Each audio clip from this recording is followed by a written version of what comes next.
Baklasan na ng mga campaign material na ginamit sa Bilang Pilipino 2025 ang ilang kumandidato, sila mismo nagtanggal ng kani-kanilang mga poster at tarpaulin. Nasa frontline balitang yan si Ninang Pauco.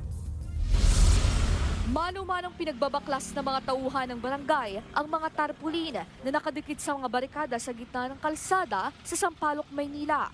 2 araw yan matapos ang Bilang Pilipino 2025. Sinusuid nila ang bawat sulok na pinagkabitan ng mga campaign materials para tiyaking malinis. Gamit naman ang mahabang stick, sinusungkit ng mga tauhan ng MMDA ang mga tarpaulin na nakasabit sa mga poste ng kuryente sa Quezon City. Sinuid din pati ang mga pader na tinagtad ng posters ng mga kumakandidato. Dadalhin ang mga pinagbabaklas sa MMDA base sa Ortigas at Marikina. Nakatakda rin itong i-donate sa partner beneficiaries para mai-recycle.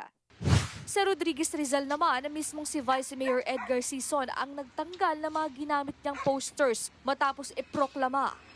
Pati si Baguio City Mayor Benjamin Magalong nangunguna sa paglilinis ng kanyang mga tarpaulin. Hinikayat niya rin ang iba pang mga kumandidato na magbaklas.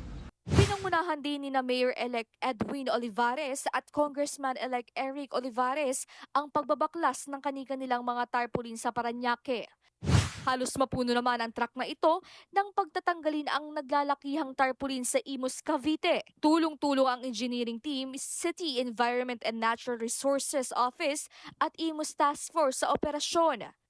Sa Quiapo, Nueva Ecija, mga residente ang nagtulong-tulong sa Oplan Baklas.